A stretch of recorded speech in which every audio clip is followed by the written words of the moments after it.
in 2000, I moved to Chicago for the first time. And I learned very, very quickly that the coasts are not what this country is all about.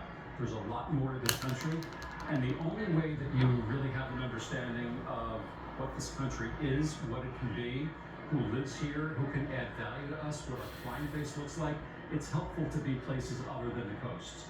And so we want to have large locations in places other than the East and the West Coast, and this is a great example of it.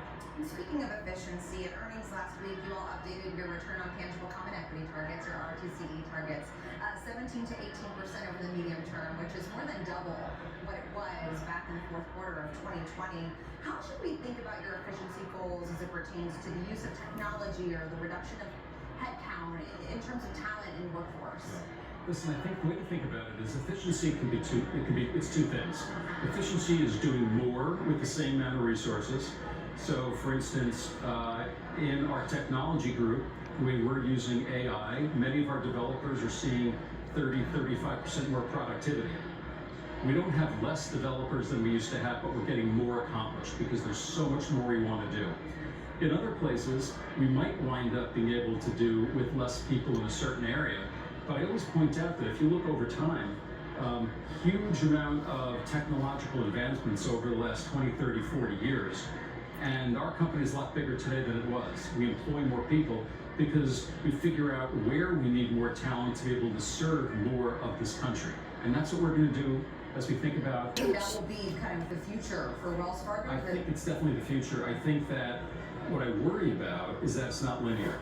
I worry about that it's going to take a concerted effort on not just Wells Fargo, but all companies to think about how will jobs change, what will we need more of, what will we need less of, and how do we figure out how to make that transition? Because people who work at this company care, and so we're focused on trying to develop a plan for what that means, figure out how we retrain people. People retire, people leave the company, that's attrition.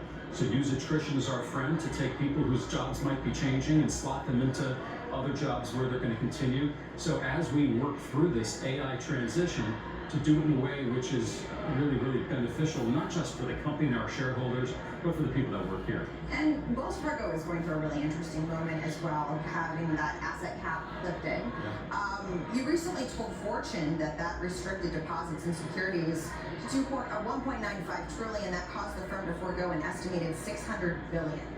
And I'm just curious how quickly you think you'll be able to win that business back. Is that the goal? Well, the goal is to win that back and a whole lot more. Again, we were restricted for a long period of time. When we think about the asset cap means that you're limited on how much you can lend. It's limited on how much you can take in deposits because deposits come with cash.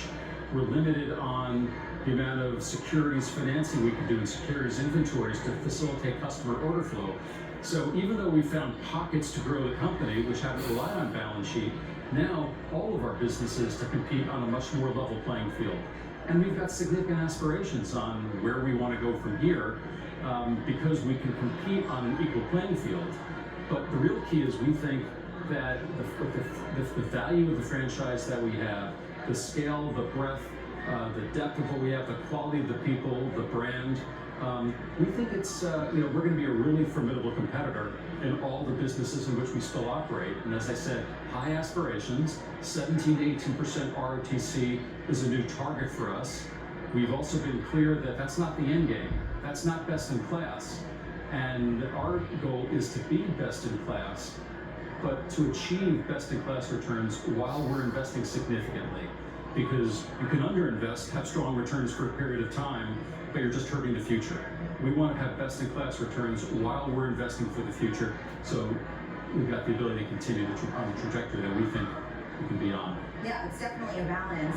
When it comes to lending, credit has been very much in focus these days. At the Economic Club of New York yesterday, you said there's a, quote, very, very big difference between what could be a fraud and what is credit.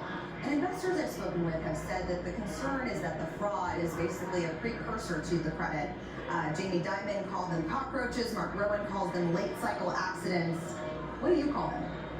Well, listen, I think when times are really good, when there's huge liquidity in the marketplace, people chase things. That's unfortunately what happens. And so the question is, how much of that is out there? There's no question that when one starts to get exposed, there might be others. But again, I just try and separate it in different pieces. Credit quality is strong overall. And I'll just tell you, credit quality for us still looks very strong. It doesn't mean it's not going to deteriorate. There are cycles and credit will deteriorate over time. We just don't see it happening yet. And yes, there might be pieces of fraud in different parts of the business, but it's going to come down to the quality of the operational practices that firms have. Because most of those things you should be able to identify before they get there. So listen, it's a great thing, and I think Jamie's comment on cockroaches is it's very apropos in that when you see one problem, it means that there could be more, and so that means you need to go look for it. Don't wait for it to find you. It doesn't mean that it's a systemic issue at this point. Those, I think, are two very different things. The common thread between the big cases we've been talking about, Tricolor, First Brands, the borrower of Zions and Western Alliance, it's really put a spotlight on NDFI loans. These are non-depository financial institutions and banks lending to them. And according to S&P Global, Wells Fargo did more of that type of loan than any of its peers, making $158 billion worth. How do you think about the risk exposure with NDFIs right now? And what have you been doing to kind of scrub through your own loan book in light of these things to look for similar situations? So first of all, the way you think about it is, these loans, that's a very, very wide category.